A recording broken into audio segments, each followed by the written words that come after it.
O zum zum zum na imprensa nas últimas semanas é de que se pode acabar com o parcelado sem juros.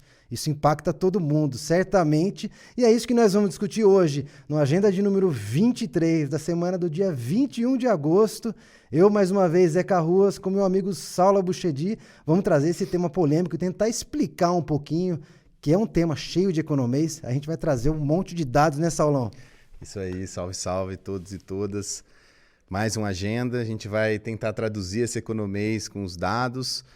É um assunto complexo, mas muito importante ao mesmo tempo para o dia a dia de quem está assistindo a gente, os nossos alunos, ex-alunos, né, que nos acompanham aqui. O Banco Central anunciou, deixou público, na verdade, uma negociação. Deixou escapar. Aquela saiu ali, né, na fala do presidente do Banco Central, do Roberto Campos Neto, sobre a possibilidade do fim do rotativo, dessa modalidade de cartão de crédito. É bom a gente explicar o que é o rotativo. O rotativo do cartão de crédito refere-se àquele valor que não foi pago, aquele valor da fatura no cartão de crédito que não foi pago. Ou você não pagou a sua fatura, então vamos supor que você não paga a sua fatura, ou você deixou de pagar uma parte da sua fatura. Esse valor devido ao banco, ele vai ser uma dívida, você vai ter que lidar com essa dívida no curtíssimo prazo, no mesmo mês, e essa dívida ela tem uma taxa de juros altíssima. Geralmente são as taxas que aparecem, vira e mexe nos jornais, de 400%, 300% ao ano. Se você achar uma de 300, você me avisa. É de 400 para cima. É de 400 para cima. Então, geralmente, não sei se já aconteceu comigo, que eu sou uma pessoa um pouco esquecida de não pagar a fatura. Fala, meu Deus, esqueci de pagar a fatura, vou pagar no dia seguinte. Aí, quando vai pagar no dia seguinte, o valor já está altíssimo. Por quê? Mesmo que é um juros de um dia, é um juros referente a 400 e pouco, mais do que isso ao ano. Então, essa é a modalidade rotativa. Por que o Banco Central está discutindo isso? É interessante a gente olhar de maneira mais panorâmica. Faz alguns meses, isso é uma intenção do governo, é um programa de governo, que o governo vem discutindo iniciativas para diminuir o nível de endividamento, o volume de endividamento, o nível de inadimplência, que vem aumentando. O endividamento vem batendo recordes e mesmo a inadimplência, que é historicamente baixa no Brasil, vem aumentando justamente por conta do aumento dessa modalidade de crédito que é o cartão de crédito.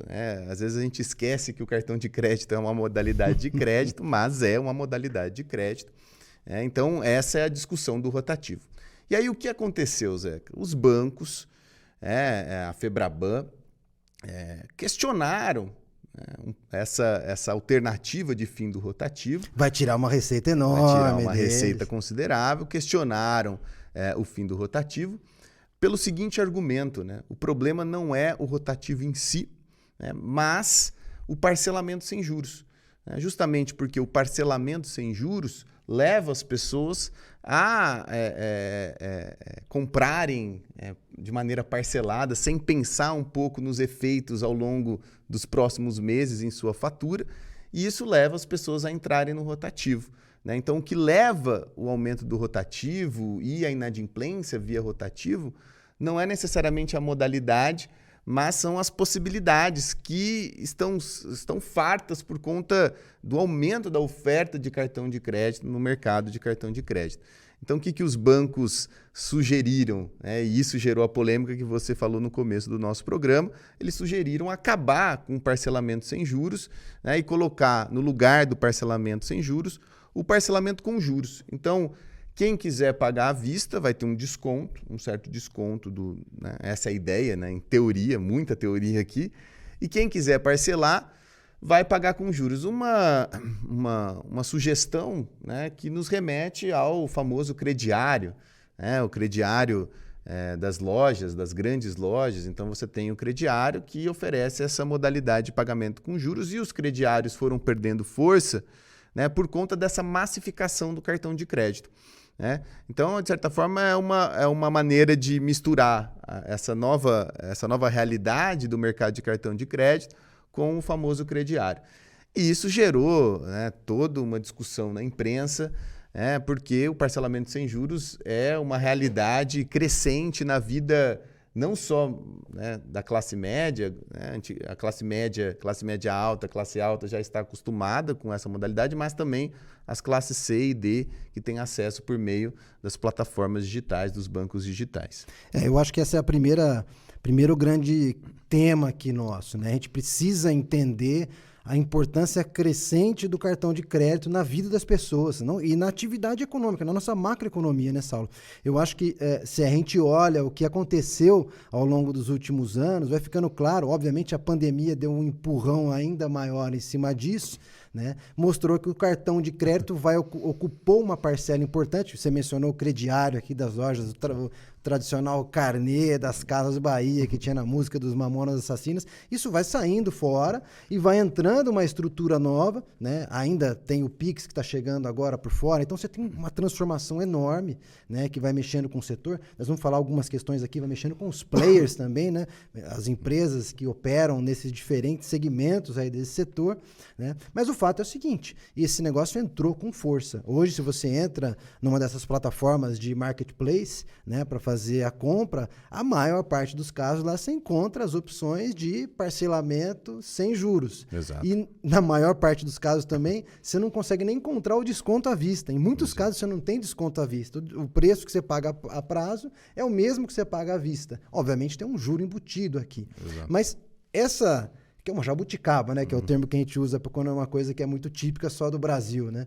Então, tanto as taxas de juros de rotativo, que estão entre as maiores do mundo, quanto esse parcelamento sem juros, são duas estruturas que moldaram o crescimento do consumo recente no Brasil. Isso. Eu acho que a gente podia até chamar os dados aqui já. Exato. Vamos chamar o Wellington com o primeiro dado, que é a emissão de cartões de crédito. Na verdade, são os cartões de crédito ativos. Se a gente fala de emissão, aí o valor é ainda maior. Mas se a gente considerar somente os cartões de crédito ativos, esse dado é do Banco Central, não tem a fonte aqui, mas não porque eu sou um mau aluno, né? Meus alunos aqui sempre colocar a fonte no gráfico, é porque eu vou falar aqui. A fonte é do Banco Central. Percebam aqui, gente, o salto a partir principalmente da pandemia, né? E aqui a gente quer chamar a atenção para o efeito da pandemia, né? A pandemia ela gerou mudanças nos hábitos de consumo, nos padrões de consumo. Isso é muito importante. Por quê? Porque a pandemia ela trouxe esse salto estrutural, né? Esse salto estrutural do e-commerce. O e-commerce ganhou relevância, né? E veio para ficar. Já era importante antes da pandemia, mas se tornou uma prática comum, né? Em relação ao varejo, ao setor de serviços também. E isso acabou massificando, ajudando a massificar os cartões de crédito. Além do e-commerce, né, junto com essa plataformização que a gente chama no varejo, tudo pelo app, pelo aplicativo, a gente também gerou uma plataformização dos próprios bancos. Então hoje, grande parte das pessoas que estão nos assistindo tem uma conta num banco digital ou tem um cartão de crédito de uma fintech que a gente chama, de uma instituição lá de cartão de crédito. Eu tenho uma conta no banco digital, demorei 1 minuto para tirar um cartão de crédito. Se você entrar num site, você demora, né, 1 a 2 minutos para entrar. Né? Antigamente você precisava de comprovação de renda, demorava não sei quantos dias para ver se vai liberar o cartão de crédito. Então, a pandemia ela impulsionou esse dado de cartões de crédito ativo, o que afeta também, né, a forma de como que as pessoas vão consumir. Isso, de alguma maneira, impulsionou o consumo, né, como você falou, né, porque é uma modalidade de crédito de curto prazo, curtíssimo prazo, que se massificou.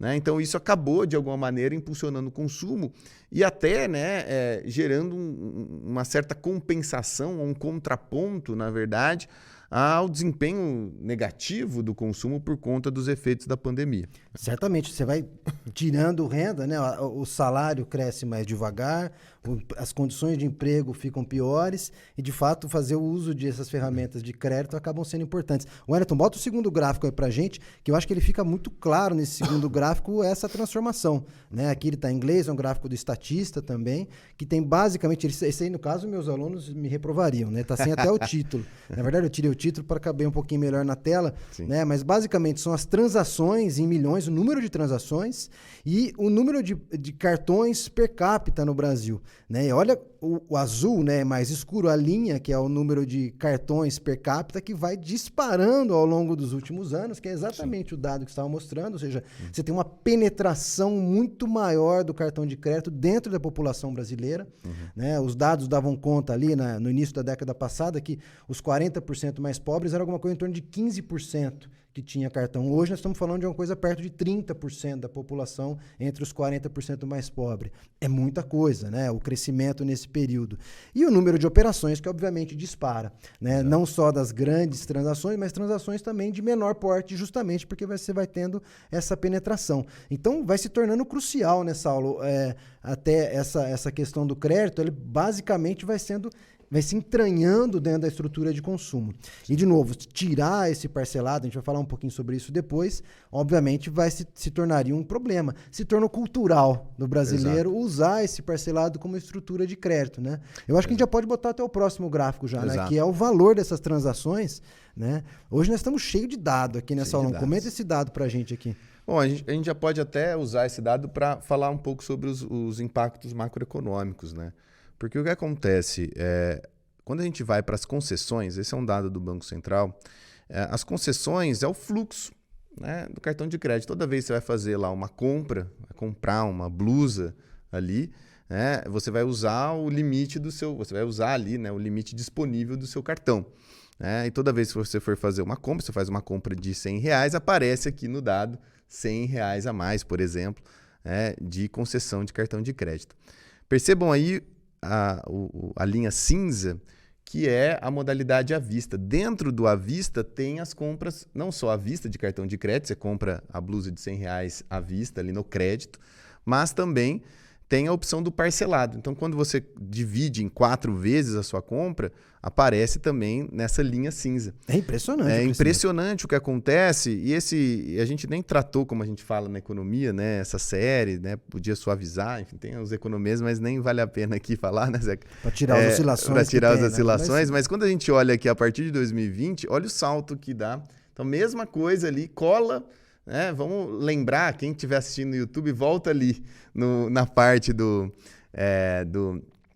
da emissão de cartão de crédito ativo, cola ali no desempenho, né, a partir de 2020 da quantidade de cartões de crédito ativo.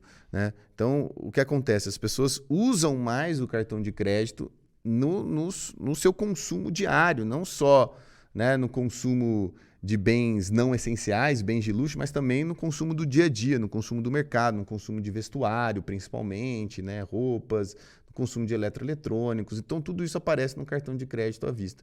As outras 2 modalidades que tinham no gráfico ali, né, que é o rotativo, né, e o parcelado, eles perdem significado, ou seja, né, o rotativo ele não cresceu na mesma, né, a taxa de crescimento, na verdade, se desacelerou. Então, a modalidade rotativo, no caso, apesar de ter crescido, vamos dizer assim, em termos nominais e até reais, né, a gente, considerando a inflação, aqui descontando os efeitos inflacionários, ela não acompanha nem um pouco o que aconteceu com o parcelado sem juros. O parcelado sem juros, portanto, ele se confunde hoje, né, com o consumo. As pessoas nem... Se você, né, parar para pensar ali que você está tomando um crédito, as pessoas não pensam nisso, né, que elas estão tomando um crédito. É como se isso fosse algo natural, né, se naturalizou, né, e se enraizou nos padrões de consumo. Eu vou passar outros dados, não estão nos nossos gráficos, né? Então vocês vão olhar aqui para mim enquanto eu falo dos dados. Vão ter o prazer de olhar para o Saulo falando os dados aqui. Mas, 50%. Esse dado é um dado que aparece, só vocês pesquisarem que esse dado está na mídia, né? 50% das compras hoje com cartão de crédito são parcelado sem juros, na modalidade parcelada sem juros. E isso é considerável, né? A gente está falando aqui, né, de um impulsionamento considerável do crédito. Né? Pensar que as famílias têm acesso a certos bens porque conseguem parcelar, né? Isso explica muito o comportamento, como eu falei, do consumo das famílias. Um outro dado importante também para falar dos impactos macroeconômicos. Quando a gente pega, né, não só o cartão de crédito, mas os outros tipos de cartões, né, cartão de débito, o pré-pago também, 60% do consumo das famílias é feito por meio de cartões, né? Principalmente aqui nos últimos tempos, por meio do cartão de crédito. E do pré-pago, porque o pré-pago a gente estava até discutindo sobre modalidade ele, né? nova, né? É uma modalidade nova, onde você coloca ali, delimita o limite do seu cartão, né? É parecido com o pré-pago no celular. Você coloca lá, coloca R$1.000, você tem R$1.000 ali para comprar. Então, por que muita gente está acessando o pré-pago, né? Justamente por conta do fenômeno e-commerce, né? Do comércio online, que vem crescendo, e o comércio online aceita, né? Aceita Pix, aceita crédito, cartão de débito, mas as pessoas veem no cartão de crédito uma possibilidade, né, de pagar ali depois, né? Então compra ali no final, no meio do mês, consegue pagar ali só no começo do outro mês. Então as pessoas veem uma possibilidade sem se endividar tanto, né, em diversas parcelas. Lembrando que o pré-pago você não pode parcelar nesse caso. Mas o cartão de crédito e esse pré-pago, né, em menor grau, mas crescendo consideravelmente, eles respondem por boa parte desses 60% do consumo das famílias. Né? Em alguns dados, a gente percebe que o cartão de crédito, dados mais antigos de 2018, já está acima de 20%. Né? Então, mais de um terço aqui, né, não dá para cravar um valor específico, a gente não tem esse dado, mas mais de um terço corresponde aqui ao cartão de crédito, um terço desses 60%. Então, os impactos macroeconômicos de um possível fim do parcelamento sem juros, eles são consideráveis. Né? Ainda mais se a gente leva em consideração que o comércio e serviços correspondem a mais de 60% do PIB. Então, se você acaba com essa modalidade, você vai gerar uma hecatombe, na verdade, na economia brasileira, porque você está atingindo, pelo lado da demanda, o principal fator de demanda, né, comparando com o investimento, o gasto do governo, é o consumo das famílias. E quando a gente olha para a atividade econômica, ali para calcular o PIB, mais de 60% é comércio e serviço. Então, você não dá essa opção de modalidade aqui, de instrumento de pagamento para as famílias, vai cair vertiginosamente o consumo, as lojas e restaurantes vão começar a quebrar, enfim, e você vai ter uma destruição de riqueza considerável na economia brasileira. Eu acho que fundamentalmente, especialmente o mercado de online, né, Saulo, que vai dar uma despencada, porque é esse que no fim das contas acaba puxando um pouco acima. E o que os dados que você mostrou agora e relatou deixam muito claro, é uma discussão parecida que a gente fez no programa do Desenrola. Quem não assistiu o programa do Desenrola, ainda dá tempo, tá lá online, e a gente faz uma discussão naquele programa que é a discussão da educação financeira. Uma parte dos críticos de endividamento dizem, o problema é um problema de educação financeira. Né? O que fica claro ali é que, no fundo, o parcelado sobe, mas o rotativo não sobe também tanto quanto essa mesma modalidade. Portanto, aqui nós não estamos falando de uma inadimplência generalizada porque você está parcelando. Então, Exato. Acabar com o parcelamento, obviamente, você mudaria as condições dessa parte de consumo que cresceu muito, né? Certamente, de novo aqui, a parte online certamente seria afetada. O que o consumidor, quando ele tivesse noção do quanto de juros ele está pagando, provavelmente ele ficaria mais retraído, né? O efeito de imediato. De longo prazo é difícil de prever, mas no curto prazo certamente teria uma queda de consumo. Isso não quer dizer que o parcelado não tenha juros, né? Porque na prática o parcelado acaba embutindo uma cadeia de juros, porque o varejista, o vendedor ali, se ele quiser antecipar esses recebimentos, ele também paga os juros, né? Exato. Então, na prática, ele tem um juro que está embutido aqui nessa estrutura, né? Também nessa... A nossa estrutura de preço é uma questão até interessante para a gente falar, abordar em outros programas, inclusive. A nossa estrutura é muito financiarizada. Né? O que a gente quer dizer aqui com essa palavra? Boa parte do preço que vocês pagam, né? Uma parte ali do preço tem ali certamente um juro embutido, uma margem referente à taxa de juros do mercado financeiro, né? Da intermediação financeira que a gente chama. Então, no parcelamento, você tem o desconto, né? Então, por exemplo, vamos supor, quem assiste a gente tem uma loja, né? Usa uma maquininha de cartão. Então, quando você parcela ali para o seu cliente em 4 vezes sem juros, né, teoricamente, mas quando você parcela, você tem a opção no parcelamento de antecipar esse valor, o valor que você vendeu. Né? E quando você vai pensar no preço do produto, né, que vai ser parcelado em 4 vezes sem juros, você vai embutir nesse preço a taxa de desconto. Então, vamos supor que a taxa seja de 15% de desconto. Você vai embutir, claro, olhando sempre para a concorrência, para ver, mas você vai embutir isso no preço. Então, boa parte dos preços, eles consideram essa taxa de desconto que é muito parecida com a taxa básica de juros, né? Então, os preços, eles contêm isso. Agora, o fim do parcelamento significa o fim dessa taxa de desconto? Não, né? Não, justamente porque, primeiro, não vai haver quem espera uma redução de preços, porque agora, né, você vai ter mais vantagens para, né, o comerciante ali para vender à vista. Isso não vai acontecer. E outra coisa, você pode até ter uma diminuição do preço, maiores descontos à vista, né? Mas para quem não pode à vista, vai parcelar com juros. E esses juros vão continuar elevados. Né? Volta à lógica do crediário que o Zeca comentou. Né? Os juros continuarão elevados e a gente vai ter que continuar lidando com juros, talvez de maneira mais explícita nesse caso, mas os juros serão elevados. Não escaparemos do problema ou da característica estrutural da economia brasileira, que é a financiarização dos preços. Então, essa ideia de que o fim do parcelamento sem juros vai acabar, né, com a taxa de juros, né, embutida no preço. Porque todo mundo sabe, estou pagando sem juros, mas tem juros aí no preço. Mas qual que é a solução? Né? Você parcelar com juros, deixar isso mais explícito, mas será que vai ser mais explícito mesmo? Será que o fim do parcelamento sem juros significa o fim dessa taxa embutida no preço? Não. Os comerciantes, prestadores de serviço têm liberdade na fixação dos seus preços. E essa redução, esse repasse, né, do fim do parcelamento de juros, sem juros, não vai acontecer. Né, para os preços. E o cálculo dessa precificação não é simples, né? Então a gente nunca dá para saber exatamente quanto mexe para cima ou para baixo essa questão. O que eu acho que é fundamental aqui para a gente avançar é tentar entender, na verdade, como é que funciona essa taxa de juros do rotativo, né? Qual a implicação dela para a estrutura aqui. E aí eu trouxe alguns dados aqui. O Wellington, pode colocar para a gente o dado aqui de novo? Né?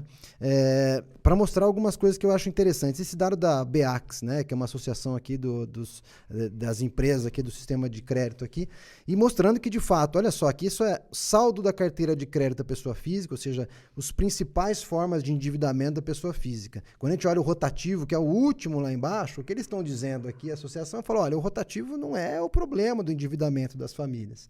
Né? Esse aqui é uma parcela muito pequena desse endividamento. Passa mais um gráfico, Hélio, para a gente.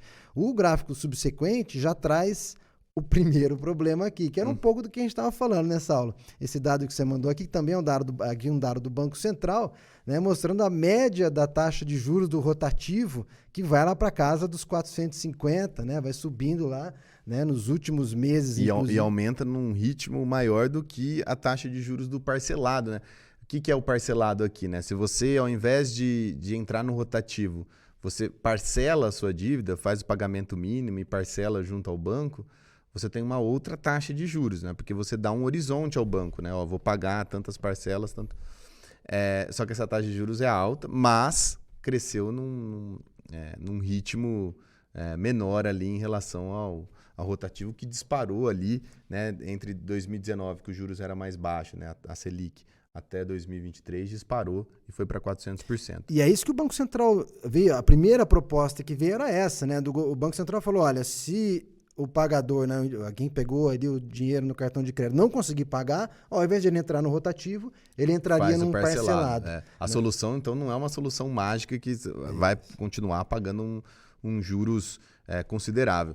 E aí, né, qual que é o problema? Até dá para chamar o último gráfico, Wellington. O grande problema aqui mesmo que o rotativo tenha um percentual pequeno em relação ao endividamento nas demais modalidades de crédito, A taxa de juros elevada do rotativo, num cenário, é importante lembrar que num cenário de estagnação da renda, né, que a gente observa desde 2020, uma dificuldade de recuperação, na verdade, do rendimento médio. Então, aumento de taxa de juros com uma dificuldade de recuperação dos salários leva a um crescimento expressivo da inadimplência, no cartão de crédito à pessoa física, né? Então...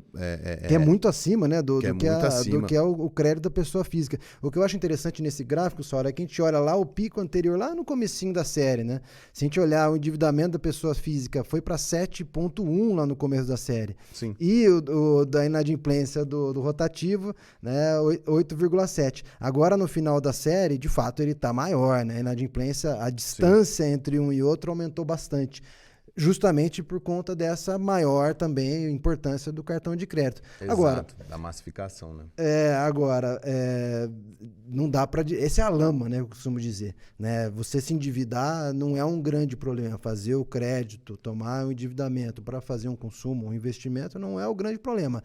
A inadimplência e aí a incapacidade de pagar é um problema. E aí quando você tem essa taxa de juros... É uma lama, né? Você entra num negócio desse, é uma areia movediça. Porque você é o pior entra cenário. E não consegue sair. Você tem juros altos, a economia não cresce, né? E as pessoas estão se endividando mais. Né? Então, esse é o cenário que preocupa o governo. O que os bancos estão dizendo de certa forma, olha, se você tirar esse rotativo aqui, né, que é onde eles ganham uma parcela do dinheiro, ainda que seja uma parcela pequena do endividamento, o ganho a margem de ganho aqui nesse negócio é enorme. Sim. E aí o que eles estão dizendo é o seguinte, se você tirar esse rotativo, botar um teto nele, eu vou ter que distribuir essa taxa de juros em outro lugar. Exato. E aí basicamente o que eles estão ameaçando é punir os bons pagadores com isso. De fato, você tem uma disputa aqui, tem um monte de gente interessada nisso aqui. Porque o fim do rotativos vai afetar a precificação dos bancos. Né? Que estão ganhando muito pouco recentemente, né? Estão lucros Exatamente. ruins. Né? Então vai afetar a precificação dos bancos. Né? Então essa alternativa ao rotativo que o Banco Central está oferecendo, com uma taxa de juros menor, basicamente o que o Banco Central está fazendo, né, mexendo na política de preço dos bancos, e os bancos estão reagindo, porque qual que é o ponto? Bom, você vai jogar nossos preços, nosso preço médio, nossa taxa de juros média para baixo, certo? Mas, ao mesmo tempo, as pessoas vão poder parcelar sem juros à vontade, ou seja, as pessoas vão continuar se endividando e com o aumento da inadimplência dado o cenário macroeconômico. O que eu vou ganhar com isso? Essa é a pergunta, porque eu só estou perdendo. E aí, por isso, vem a contraproposta dos bancos em relação ao parcelado sem juros. Ao mesmo tempo, os grandes bancos também querem jogar um pouco do problema, né, para os bancos menores, as fintechs que cresceram ultimamente com a massificação. Eles capturaram uma boa parte das consequências positivas dessa massificação dos cartões de crédito. Né? Então, a massificação do cartão de crédito acabou beneficiando bancos digitais que conseguiram conquistar mais clientes, aumentaram a sua base de clientes, né? Ofereceram, né, outros serviços, enfim. E ao acabar com o parcelamento de cartões e afetar o mercado de cartões de crédito, os grandes bancos estão afetando o modelo de negócio das instituições financeiras menores. Então, de certa forma, essa medida também movimentou um pouco a dinâmica da concorrência no setor. Aí jogou certamente o varejo em desespero, né? As manchetes todas nas últimas semanas dão conta disso. Oposição entre bancos e varejo pauta essa discussão. Os bancos tentando empurrar o problema para o varejo e os varejos falando, não, isso aqui não é problema nosso, as taxas de juros aqui estão enormes. Né? E no meio desse caminho você tem esse monte de outros operadores, você tem as credenciadoras que a gente chama, que são as empresas que fazem o credenciamento para pagamentos, você tem um monte de empresas aí nesse meio do caminho que também vão ser afetadas e que entram nessa roda de discussão. Eu acho que no final esse boato que escapou, na verdade, né? Escapou, não era a intenção do Banco Central divulgar, acabou colocando em discussão, na opinião pública, na imprensa, uma questão importante, que são os spreads elevados. Né? Então, os spreads elevados na economia brasileira, taxas de juros bancárias muito elevadas, E quem vai pagar a conta? Basicamente é isso, né? Então, se você propõe aqui diminuir os spreads, porque o fim do rotativo, de alguma forma, mexe com a precificação, né? O que vai acontecer? Então, mexe no setor. Você está mexendo na estrutura de preço, você está sugerindo aí uma intervenção nessa estrutura de preço, você vai mexer, né, no padrão e na dinâmica da concorrência. O resultado final ainda é incerto. A sensação que eu tenho, acompanhando a imprensa nos últimos dias, vendo as entrevistas de presidentes de bancos, etc., e mesmo de varejistas, é que ninguém sabe exatamente os números, né? Você tem muitas projeções que vão ser feitas ao longo dessas semanas agora para tentar entender se mexer, o quanto afeta no consumo, o quanto afeta na rentabilidade de cada perfil de agente do mercado financeiro que opera aí, para entender exatamente como é que pode ser redistribuída essas taxas de juros. O que me parece claro é o seguinte: o juro do rotativo no Brasil é absurdo. Não dá mais. Não dá mais. E eu acho que até o próprio sistema bancário já sabe que isso daí não vai passar. É uma tendência, não deve continuar, né? É uma tendência do governo, já mexeu no crédito especial, já mexeu recentemente com o desenrola para mexer. Esse é o próximo passo. E outra coisa, né? A realidade, né, não suporta mais, a gente não consegue conviver com o rotativo num cenário de massificação do cartão de crédito. Se o cartão de crédito está massificado, né, mais de 200 milhões de cartões ativos, colocar a modalidade do rotativo é um tiro no pé no próprio setor, né? Então, acho que é importante essa discussão regulatória, vamos dizer assim, justamente para o setor calibrar os seus preços dentro dessa nova realidade, e também repensar, inclusive, o parcelamento sem juros, se vale pensar colocar modalidade de renegociação, se vale a pena colocar limites, não acabar, mas colocar limites para o número de parcelas, enfim. Mas é importante essa regulação, porque agora é massificado. Talvez não fosse tão importante essa discussão quando o cartão de crédito era um privilégio das classes mais altas, agora não. Pois é. A gente tem o Pix chegando, a gente tem esse próprio cartão pré-pago que também está evoluindo. Acho que tem muitas inovações que estão acontecendo aqui e essa regulação que certamente virá vai mexer com o desenvolvimento desses segmentos. Então a gente certamente vai acompanhar nessa aula, a gente está estudando vai voltar isso. Com esse assunto. A gente volta com esse assunto, agendas. Mas eu acho que era importante trazer para você que quer entender um pouquinho mais como isso pode afetar o seu bolso. Tá? Então, fique com a gente aqui no Agenda, certamente esse e outros temas voltarão. Se você não segue a gente ainda, olha, eu estou te acompanhando, hein? Eu sei que tem gente que está assistindo aqui e ainda não segue a gente no Instagram. Instagram é @agenda_econômica_br, Agenda Econômica BR. Não segue ainda os Notas Econômicas no Instagram e no YouTube. Ativa o sininho lá, ativa o sininho que você vai receber toda vez que a gente publicar alguma coisa. Em geral, toda sexta-feira, você vai nos encontrar. Um grande abraço a todos e a todas mais uma vez.